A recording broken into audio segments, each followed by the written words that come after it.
Hello language learners, and welcome to Magna English. Have you ever struggled with finding the right words to describe your friends, your family, or maybe your colleagues at work? Well, in this video we're going to look at a few useful phrases to do just that. For each example, we're going to pick a personality trait and then find a couple of similar words and an idiom that aligns with it. We've got 5 personality traits to get through, so let's get started. To start off with, let's look at how to describe someone who is very sociable. These kinds of people are very good at communicating with other people and normally have a lot of friends. Sociable people would normally be described as friendly or charismatic. And a really nice phrase that we can use for these sociable people is a social butterfly. Here's some examples of some sentences we might use. You always have plans on the weekend. You're such a social butterfly. Jane is such a social butterfly. She's so good at talking to people. Now, I think a lot of us, at some point in our life, have met someone that we would describe as annoying. Now, annoying people, well, they annoy us. They make us feel frustrated, or maybe they distract us from something. There's a lot of ways that we can be annoyed. There's also a lot of ways to describe annoying people. 2 words that we could use are tiresome and irritating. A great phrase to use for these kinds of people is a pain in the neck. Now, we can change this phrase very slightly if we want to a pain in the butt or a pain in the ass. So neck, butt or ass, the choice is completely up to you. However, butt or ass may be considered rude to some people, so you might want to be careful how you use those ones. Here are a couple of example sentences that we could use for annoying people. You're being really irritating right now. Could you stop being a pain in the neck? Jerry is so annoying. He's a real pain in the ass. The next personality trait we're going to look at is someone who is reliable.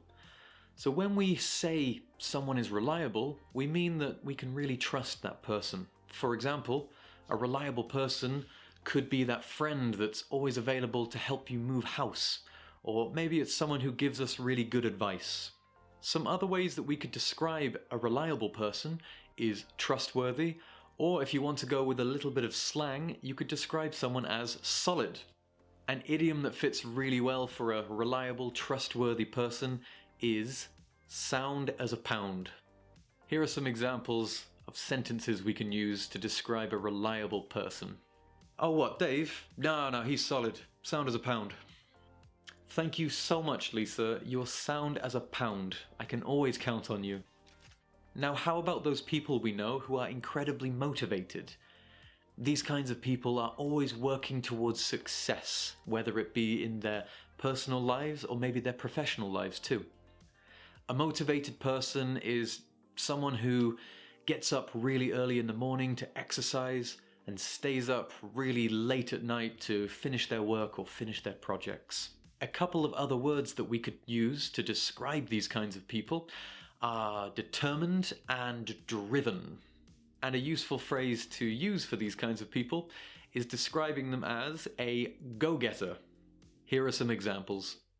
Oh yeah, the new guy at my work, he's a real young go-getter.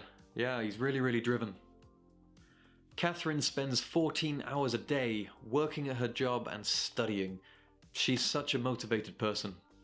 And for our final trait, most of us know someone who is incredibly funny, or at least they think they're incredibly funny. These people are always telling great jokes and making us laugh and making us smile. And some words we could use to describe them could be witty or hilarious. A nice expression we can use to describe these funny people in our life is a barrel of laughs. Here's some examples of how we could use that. Did you see that comedian on TV last night? He was a barrel of laughs. Our boss is an absolute barrel of laughs. You have to go out with him sometime. Thank you so much for watching. I hope that this video has helped improve your English, even if it's just a little bit. And if it has, it would be amazing if you could subscribe to the channel and leave a like on the video. Also, if there's a topic of learning English that you would like me to cover on this channel, let me know in the comments section below, and I'd be happy to pick those comments up and turn them into videos later on down the line. But for now, thank you again, and I'll see you soon.